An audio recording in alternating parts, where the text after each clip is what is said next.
Oh no, What? I think he's dead. The coop is finished and we are ready to move the roosters over to their new coop and new run. We did not do well in our numbers of our hatching out. We literally got like one of the worst case scenarios. It's okay. Rod is not happy. Good boy.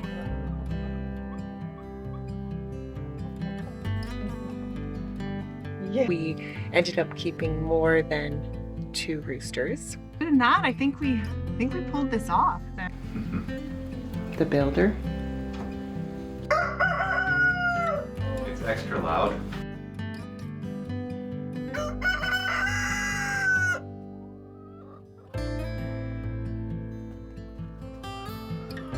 Well, good morning. I have awesome news. The coop is finished and we are ready to move the roosters over to their new coop and new run. So I think it took us 4 days with a day off. Yes, we took a day off in between to build the coop. Thank you so much to my wonderful, loving, and supportive husband, James. We came to a conclusion that we think is going to work really well, not just for right now, but for our future plans with the coop. So everybody's inside, all the chickens are inside, and I thought it would be best to start fresh on a fresh day and pluck them off the roost in the morning and bring them over sort of like one by one. Tonight when the sun starts to go down, we're going to have to show them where to go up into the house because they've obviously never been in there before, but they'll have the whole day to explore their run and their coop if they want to, and everything's ready for them. So the coop is done, like it's ready for roosters, but the outside of the coop is not completed. So we're going to have to stare at that Tyvek house wrap until we tear down this, because what we want to do is we want to salvage all of this wood from the outside of this coop and put it on that coop. So it is done in our mind, it's done on the inside, but the siding is going to have to wait. So that'll be in a future episodes. But yeah, I'm going to go in and start plucking them out the hatch here. And then James is going to help me get them over into their new run. What are you guys doing here? So interesting about over here.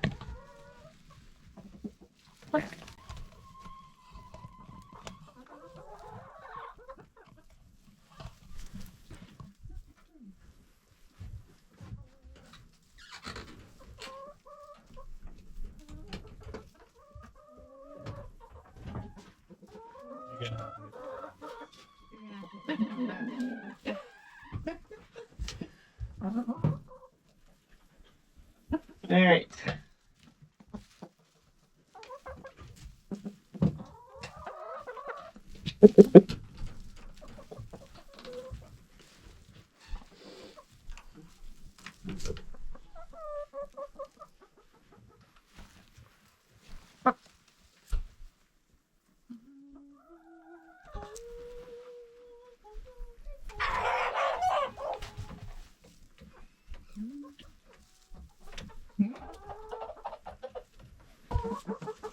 Okay, ready?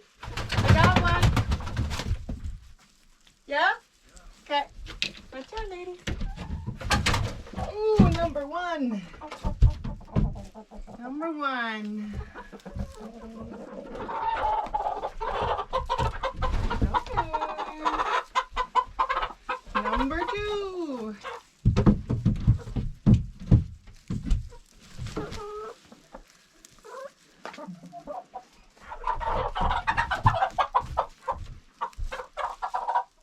Number three.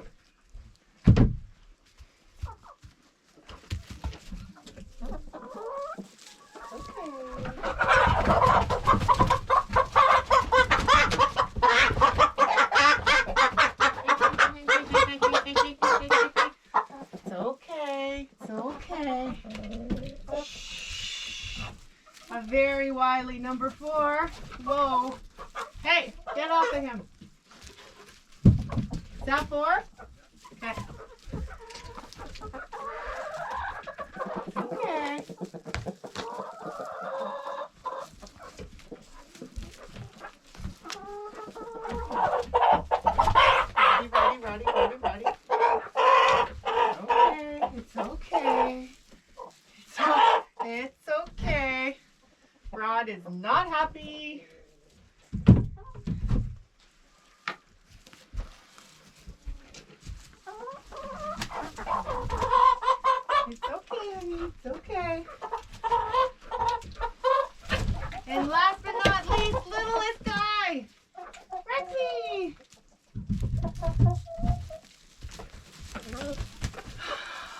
That was easier than I thought. All right.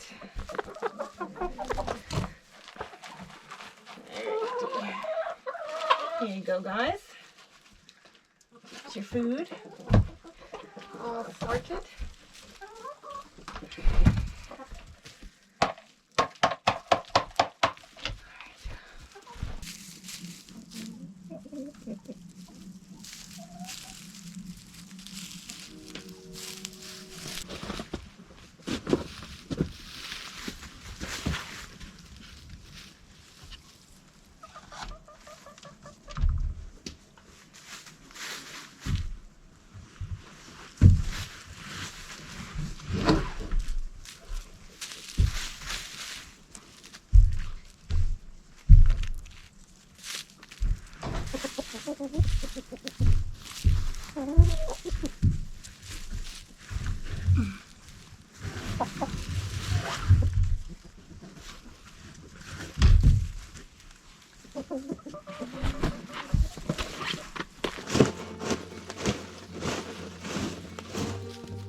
Well, it's been a couple of hours and I'm very happy to report that everything is going swimmingly. The roosters seem pretty unfazed at this point. They were a little confused this morning, just sort of looking over the fence and wondering why they can't get over there. Threw out some squares of hay for them so that it gives them something to do, to use their feet and dig. And then I just shoveled a little walkway path, because we have like 100 square foot run here. It's a massive area and it's really awesome. There's trees and all kinds of stuff that they can investigate and get into, but of course covered in snow. The snow is melting, which is great. But yeah, it's quite heavy and wet and a little bit hard to shovel. So I just did sort of a walking path about 3/4 of the way around in a circle. Hi, you're fine, honey. Underneath the coop is where I was hoping would be the dry dust bathing area, but we're on a slope here. So my fear is that once everything starts melting to the point where the ground is saturated, the snow's just gonna melt and flow into underneath the coop, which will not be a dry area until probably late spring, early summer. There is a bunch of sand in there, so we'll see if that kind of combats it. I'm not sure. I might have to bring in some dirt. Maybe I can use some leftover crush from the rammed earth, just to give them a little bit of something to dust bathe in, as that's really important to the birds. But other than that, I think we pulled this off. I mean, so far so good with getting along. Nobody's cock-a-doodle-doo today except for Poke. Actually, I think one of these guys did, but that's it. And they seem totally fine. So we're gonna just play it by ear. We'll definitely keep everybody posted along the way of how things progress. And obviously when we get new chicks, you've probably seen me crawling in and out of this hatch. That's where I've decided that I'm gonna go in and out of. And later tonight when we get the boys up roosting, I'll show you the inside of the coop.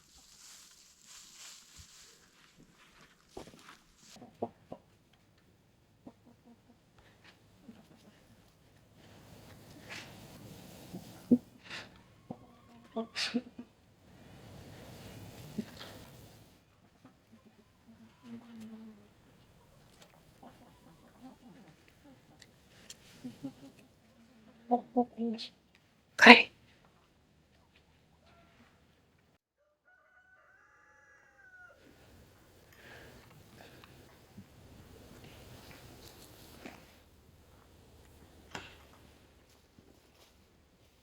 Oh no, What?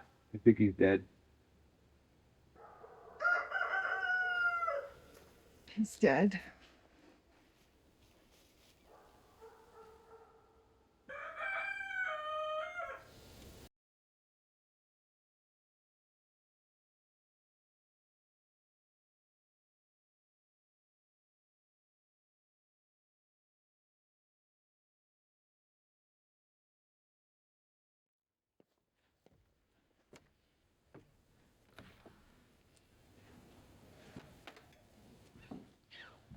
Morning, boys.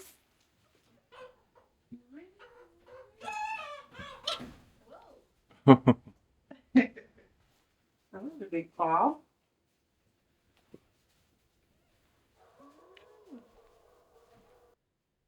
Morning, boys. Yeah. So as you can see, they all roosted up on these top roosts. These are the two roosts that James put in. So we've got an upper and a lower, and they go the whole length of the coop. And last night it was a little bit of a struggle, but they found their way up here, and seems like they had a nice cozy night. Did you have a nice cozy night, Rod? Here, look. They're grabbing some food. Some food. This is the divider wall for when we get new chicks. And the hatch is just over here. You saw that yesterday. Yeah, he's gonna feed them. Put it over here.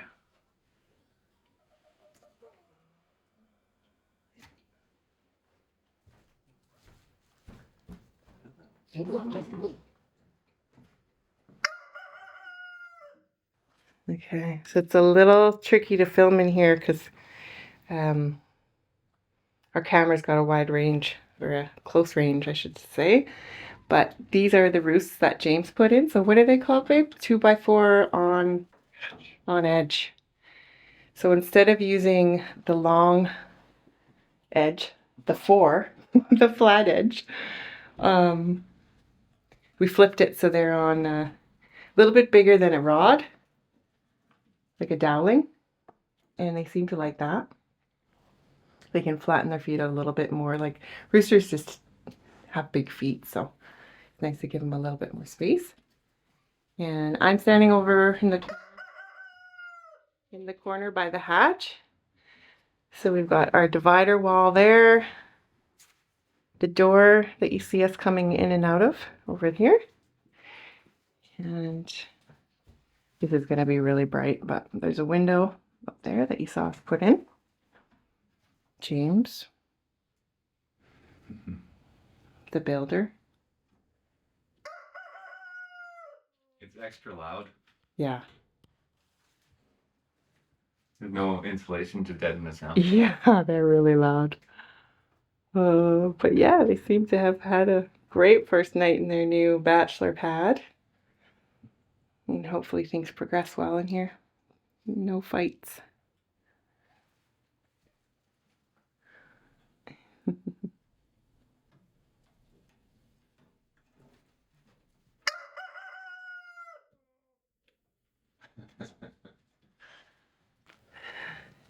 So after all of the kerfuffle and the move and the change and the stress that the chickens probably felt having to, well, the roosters having to move over to the new coop and spend a night in a new home, I decided I'd make them an immune boosting scrambled egg. So we've got scrambled eggs in here, kale, and then I just blitzed up a whole bunch of garlic. Garlic is really good immune booster for chickens. It is a more of a preventative. Like if your chicken already has something, it's not going to cure it, but it's definitely a really good preventative, just like it is in humans. Antioxidant and immune booster. So I think just the thing with chickens and keeping them healthy is really just preventative. If you can prevent as much as you can, you're better off than treating, especially when you have a lot of chickens. So I do my best to prevent pretty much everything that I can through food. And when they are stressed, or chickens do get stressed, they're very like territorial, and they get kind of like dogs, like they like the same sort of routine and place. They get used to things. So when that changes, it does cause stress for them, and in turn could cause illness or sicknesses. So hopefully this will do the trick. I'm going to give some to the hens and poke as well, and yeah, we'll see how they're doing on their second day. Everything looks good from here. They're staring at each other through the fence.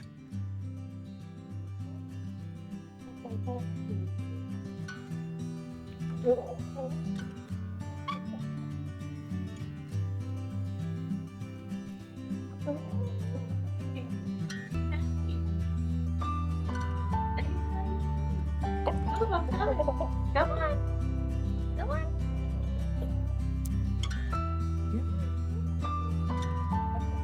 Good boy.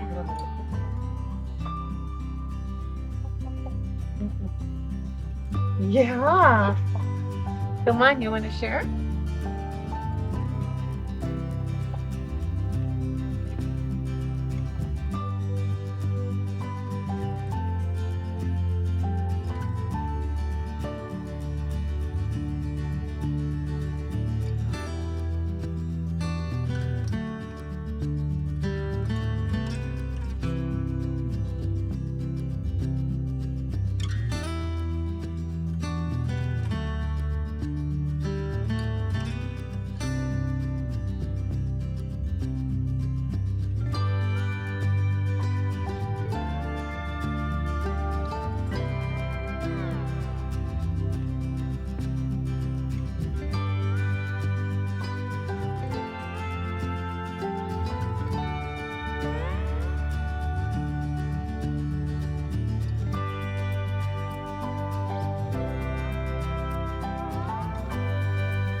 Well, good morning. It's super early before light here in the Roo coop. And as you probably just saw, we ended up keeping more than 2 roosters so far. So the boys there's 6 boys, and they've been moved over to this new coop that James built.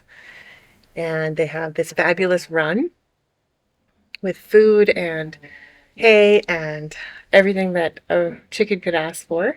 Underneath the coop, I brought some dry dirt, so they've been dust bathing under there and loving that. The last couple of days, I've been trying to procure some hens for these boys, because like I said, I do want to expand the flock, but it is beginning of February right now, and it's darn near impossible to find any chicks or hens.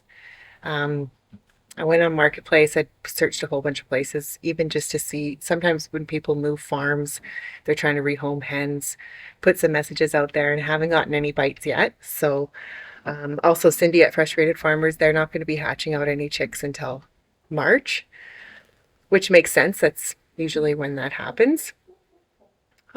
So these guys might be batching it for a little bit longer than anticipated.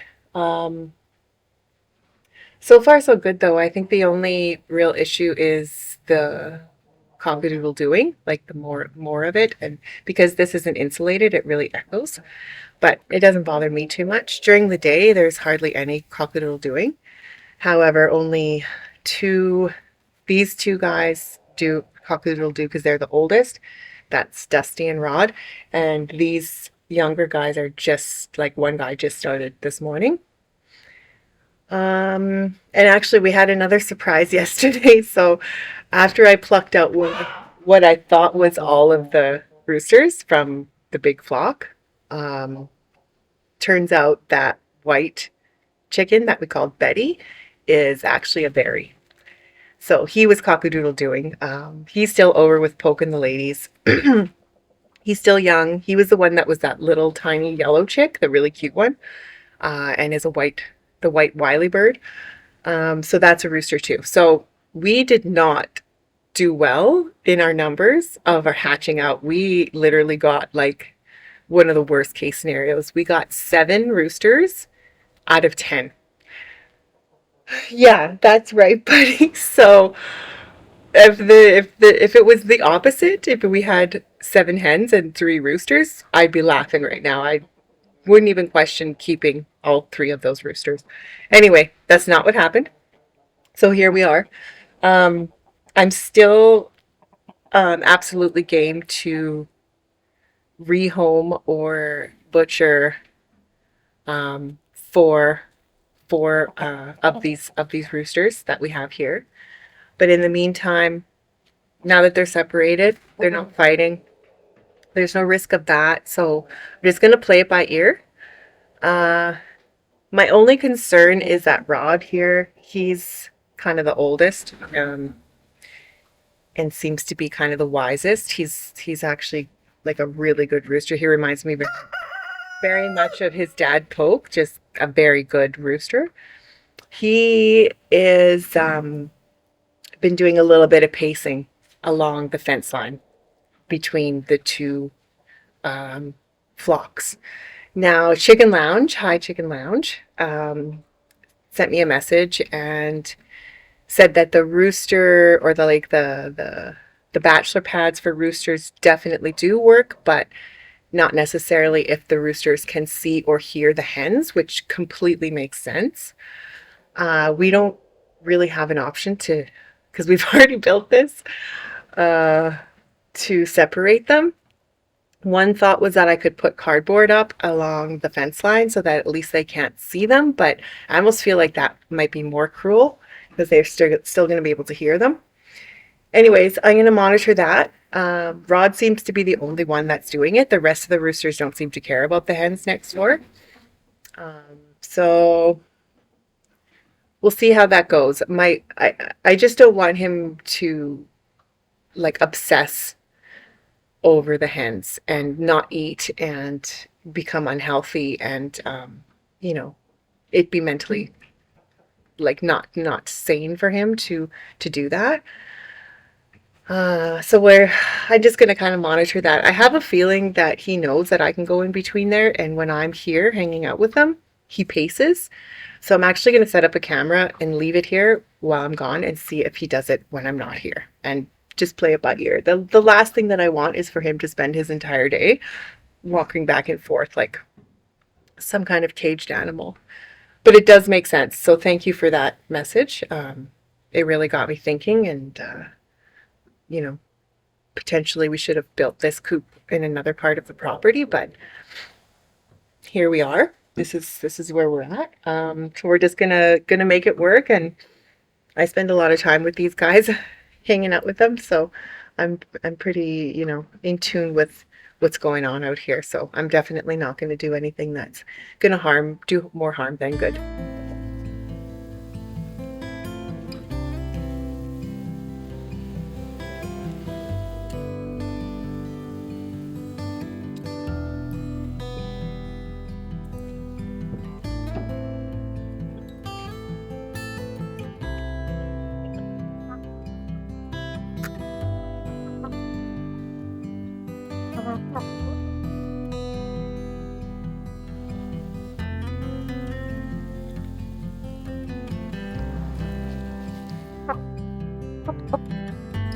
Next time on The Thai Life, I am extremely excited to announce that I found somebody that's giving away 9 hens, and I'm about to jump in the car and drive 3 hours to go each way to go pick them up.